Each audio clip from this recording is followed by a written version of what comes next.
Welcome to the deep dive. You know those moments when a piece of art, a book, or maybe a song just clicks, suddenly puts words to feelings you didn't even know you had? Well, today we're plunging into exactly that kind of material. We've got a pretty unique source today, the raw, unfiltered lyrics from Millencolin's album Life on a Plate, pulled from the Millen, the unofficial Millencolin wiki. These aren't just song words, really. They feel more like little windows into a very specific but wow, incredibly relatable emotional landscape. So, our mission, our goal for this deep dive is to pull out the most important nuggets of knowledge, the key insights from these lyrics. Think of it as kind of shortcut to understanding some aspects of the human condition, but seen through this lens of punk rock honesty. Okay, let's get into it. Yeah, absolutely. And what's fascinating here, I think, is how these really candid expressions, often stripped right down to core emotions, they just possess this universality. While the lyrics obviously come from a specific album, a specific time, the themes they hit on, self-doubt, figuring out relationships, challenging norms, that whole search for identity, they really do transcend. They feel timeless. So we'll be looking beyond just what they're saying to try and uncover why these feelings resonate so deeply, across our own lives too. Right. Let's start unpacking. We're calling this first part the inner monologue, kind of that internal battleground, right? Our private thoughts, the desire for change. Let's kick off with the track Bullion. The lyrics, they just immediately throw you into this vivid picture of feeling lost. 21, feeling down, I tell you nothing with 1,000 words and I weaker get. With every step, you feel this sense of stagnation, like energy just draining away. He even mentions wasting money on compact discs and Staley fish. Yeah. And then that line that's just so relatable, this quiet wish for connection, even when you're feeling low. If I only had the strength to make some muffins, then I swear that I would share them with you now. And what's so striking about that muffin line is how this desire for even a small, like, nurturing act, baking for someone else, it becomes this powerful measure of just how emotionally drained you are. It really highlights how reaching out, or even feeling, vulnerable enough to offer that connection, it often feels impossible when your own batteries are totally empty. That's a really sharp way to put it. And this internal struggle, it just gets deeper as the speaker analyzes himself. Am I odd or am I not? That's a question I spend time analyzing. It's not just a casual thought, is it? It's that quiet wrestling match with who you are that happens when nobody's looking. You're always trying to figure out how you see yourself versus how others might see you. Yeah, that constant calibration. Hmm. And it also captures that retreat so well. I'm busy with me, myself, and I can't be understood by someone I don't know too well, so I'm shutting out the whole world just to play Nintendo. Mm. It's such an honest look at introversion, needing space, maybe even like a defense mechanism against being misunderstood. Totally. Right. But then there's this powerful shift, right? A moment of real internal resolution, kind of breaking free. I'm going to change my life, change my plans. No, it's not for you. This one's just for me, Bullion. Right. It stops being about what others think. That line, this one's just for me, it's incredibly potent, isn't it? Hmm. It makes you wonder how often our first impulses for change are sparked by, external things, hoping to please someone or fit in, only to find out later that the really deep, lasting changes have to come from inside, Yeah. from a singular purpose. Yeah. It's like a declaration of self-ownership. Real growth starts from within. Okay, so from that really personal, singular desire for change and Bullion, the next track, Replay, throws us right into that frustrating cycle. Good intentions hitting a wall. The lyrics describe these attempts at self-improvement, things lots of us try. I try to lose some weight, I try to get in shape, but in the end, I always end up lost inside myself. Mhm. It's that feeling of waiting endlessly, being stuck in a loop where you put in effort, but nothing changes. Up and down gets nothing done. I just keep it waiting. Right. And this really nails that frustration of inertia. Psychologists sometimes talk about the intention behavior gap, right? Mm. Where we want to change, we really do, but we struggle to actually bridge that gap to doing it consistently. Hmm. The image of 12 numbers stare at me. Sometimes it's not that easy. Instead of waking up, I think I'll sleep forever. It perfectly shows that pull of procrastination, how routines break down. But even then, there's still that flicker of hope. Someday I'll get the time to get me back on the right track, and deep inside, I know I will. Yeah. It's a reminder that even when you're really down, that conviction, that inner knowing that change is possible, it can still be there. So if Replay showed the inertia, the getting stuck part than Dr. Jekyll and Mr. Hyde.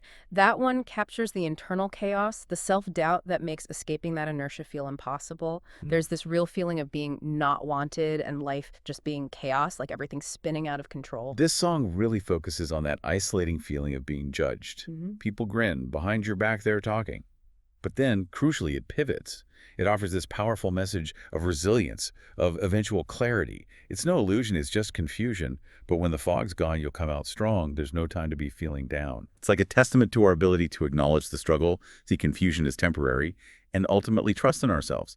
Even when things are foggy inside, clarity will come back. Okay, so we've kind of navigated the maze of the inner mind.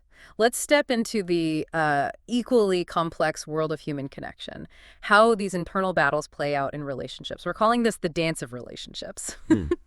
Let's start with the tricky dynamics in Olympic. The lyrics open with admitting blame. Could it be, I'm a lonely one that made everything so upside down now? But then it shifts to this shared responsibility. I knew that I was just as bad as you. That mutual recognition of fault. It's a profound part of strained relationships, even though it's painful. And that repeated line, don't like me, don't you know I'm good for nothing? It's really poignant. It makes you wonder, like, how much of that negative self-talk is genuine reflection and how much is maybe defensive echo of what they've heard from the other person. It creates this messy feedback loop of blame and hurt. That's a great point, distinguishing internal and external criticism. And speaking of raw honesty, Jellygoose goes deep into relational pain.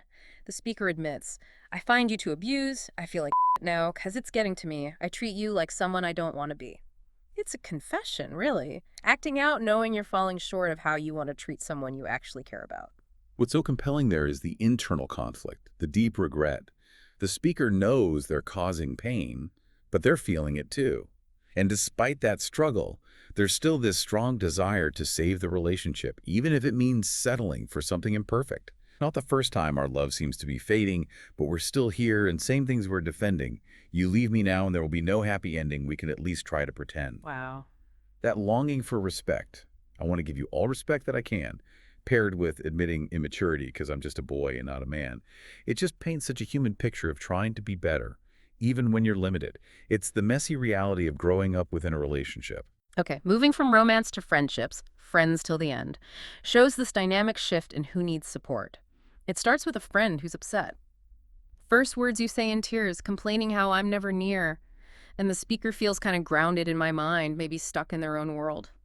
But the core promise is solid. After all, I am your friend. But the real insight, I think, comes when the roles flip. But now the girl is working, now the girl feels fine, and I'm the one who feels down. It highlights that ebb and flow of emotional support in relationships, right? Yeah. The hope is that the understanding will be mutual when the tables turn. I hope she'll understand me then, the best way she can cause. After all, I am her friend till the end. Mm. It really underscores that true friendship isn't just about being there, but about anticipating and offering that same empathy when things inevitably shift for the other person. And then Buzzer feels like, well, like a breaking point in a really difficult relationship. There's this strong assertion of independence. Take your silly words and listen to yourself, because I'm living my life tonight and nothing's going to hurt me. It's pure self-preservation. But underneath that defiance, there's this deep, kind of vulnerable question, a plea to be seen. What about me? Do you care enough to see that I can't live my life this way and that you don't understand? It captures that agonizing push and pull perfectly. Asserting your boundaries versus desperately wanting recognition and understanding. The lyrics also bring in this poignant nostalgia for simpler times, right? I remember those days when we first met, how simple things were then, with no heartache and no pain, juxtaposed with how complex things are now. It suggests this critical moment where you either have to talk things over and listen to our minds, or the relationship is just done. It forces us to think about that incredibly hard balance between protecting yourself and putting in the effort needed to maybe fix a strained connection. Okay, let's shift gears again. Moving into a section about defiance and authenticity, challenging norms and redefining value. Killer Crush offers this really fascinating take on rejecting superficiality. It challenges us, what do we really value? The speaker asks, I wonder what the best thing is to have a face or to have charm, and then just humorously dismisses perfection with that unforgettable line, well, my girl's two-faced and she's a fart alarm. The preference is crystal clear.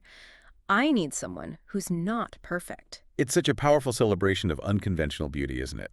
Hmm. And genuine connection over just what society deems acceptable. That affectionate, almost defiant description. It's you, you're overweight and lovely. Yes, it's true. A pig in walking shoes, you drool every time we kiss. I must say, you rule, I'm falling in love with you. Yeah. It doesn't just challenge beauty norms, it emphasizes that real love sees beyond the surface. This supersized woman means all to me is just this beautiful, profound statement of acceptance. Finding perfection in imperfection. Totally. Then Airhead gives us this biting critique of that performative coolness, superficiality. Takes aim at someone who thinks they're it. The lyrics describe someone who thinks you're not cool because you know every girl in town, but you don't do. This person is all about all that trendy shit and a jolly air for brains. It's such a vivid image of prioritizing image. This song really points to that psychological disconnect, doesn't it? The performative identity. The airhead prioritizes looking good, getting external validation over genuine understanding or connection. Maybe it's a defense against insecurity. Could be. The speaker directly challenges this perfect guy who can go far, but is still out of line, suggesting real value isn't in those superficial traits. It really makes you think about the hidden cost of prioritizing image over substance, both in how we see others and how we see ourselves. Moving to a different kind of defiance, the story of my life is this humorous, almost proud embrace of appetite, of self-indulgence. It's just unapologetic. The story of my life, a fork and a knife, I gotta fill my mouth. The speaker's identity is tied to their desires, proudly stating, my belly's big and it's just a start. My appetite is my heart. And that line, this time, it's not a cow, it's kind of personal, can't explain to you why this time it's not a cow. So, Mr. PC, are you ready to bow? Yeah, what is that about? It feels like a direct, funny jab at judgmental attitudes, maybe at perceived political correctness or people who don't understand. It highlights this unapologetic embrace of your own desires, even if they're unconventional or misunderstood. It's a dismissal of external criticism, a powerful celebration of self-acceptance, really, no matter the norms. Okay, and finally in this section, soft world. This one feels a bit abstract, but it's still this potent statement about, like, carving out your own path, rejecting expectations, this idea of being masters of disaster and defying what others expect. Pillow pride and shumway lies isn't what you expected. It suggests they're building their own reality. The repeated refrain. In a soft world, from AMF to Earl Grey, in a soft world, it's softcore, but don't ask me now what it's all about. Yeah. It seems to embrace ambiguity, right? A deliberate rejection of easy definitions. And the defiance in Munkers say it's not okay because you're lost in what you're doing, but this is it when softcore's lit and we won't change a shit. That shows this deep commitment to their chosen path. It challenges us to think about what value really means in our own lives, Yeah. beyond just conventional success or approval. To find conviction in our unique paths, even if they come with consequences, like those so many broken Kinder eggs, so many stolen Lipton bags, small sacrifices for an authentic life. Right, those little costs along the way. Okay, now let's explore finding your way out, moving on, escaping, and hope. Starting with Move Your Car. This song just feels like a really powerful anthem for moving forward. It speaks directly to someone feeling pushed to the side, feeling useless, and basically tells them, do it right this time and leave that stuff behind. Stop thinking about it. You have to get away right now. It's urgent. That central metaphor, move your car, Yeah. it's so effective, isn't it? It instantly conveys taking active control of your own healing, your self-worth. It's about doing something, not waiting. The message is clear. You don't deserve to feel this way because you're not a loser. Yeah. And the promise that in the end you'll find that you are worth a better life than this. It offers this clear path out of despair, focusing on self-value. It really prompts you, the listener, to consider what limiting belief, what stagnant situation in your life is the car you need to actively shift. Then there's Vulcaneers, which takes escapism. Well, literally to another level. The desire to be in a tiny spaceship with 4 legs and a pillow and some sheets, that's where my idols always meet. It's finding refuge in fantasy, getting away from reality struggles. But it's not just like childish fantasy, is it? It feels like this profound longing for a reality governed by logic, free from earthly bull. The imagery of Vulcan eyebrows, Vulcan ears, no more sorrow, no more tears, and that heartfelt plea to be beamed up. It highlights how imagination, how longing for something beyond the everyday can be really powerful coping mechanisms. I see. It's almost a psychological reframing. The mind creates this mental haven when the real world feels overwhelming or just plain illogical. It speaks to that universal human need to find a better place, even if it's just in our heads or among the stars. Okay, before we wrap up, we have to touch on this one curious thing from the lyrics. It's a track called Ace Freely, but it's not really a typical song, not coherent lyrics. Right, this track offers this unique peek behind the curtain, doesn't it? According to the Millenwiki, which cites a Swedish podcast, it's basically a gone wrong vocal take by Nicola that, quote, doesn't really mean anything. Huh. It's fascinating that even on a polished album, these kind of raw, imperfect moments can still make the cut. It's a powerful reminder, maybe, that not everything has to be perfect to have value, right? That sometimes the unscripted bits, the imperfections in life, just like in art, add this unexpected layer of authenticity, shows the journey. Exactly. It adds that human element. So, what does this all really mean for us? We've taken this deep dive into life on a plate, and it's clear these aren't just lyrics from the 90s. They're snapshots of these universal human things: struggle, finding comfort, yearning, defiance. From those quiet internal fights to the loud declarations of being yourself, they really connect with I guess, the messiness and the beauty of just being human. Indeed. And connecting it to the bigger picture, these lyrics really serve as this powerful reminder that vulnerability, self-doubt, maybe unconventional love, that search for purpose, they're all just integral parts of being human. Doesn't matter the genre or the era. They kind of give us permission to feel things, to question things, and to embrace who we really are, flaws and all. They reflect a journey that's often messy, yeah, but also deeply meaningful and something we all share. Yeah, definitely. From the raw honesty in Bullion to that empowering call in Move Your Car, this deep dive really shows how art, even, 90s punk rock can hold these profound insights into our own lives, our own feelings today. It's just a testament to the enduring power of music to reflect and speak to our shared humanity across the decades. So as you reflect on this deep dive, maybe consider what specific nuggets from these lyrics really resonate with your own life on a plate right now, and maybe what small, authentic step could you take this week, either to embrace what truly matters to you, or maybe to move your car from a situation that isn't serving your true self anymore, just for you?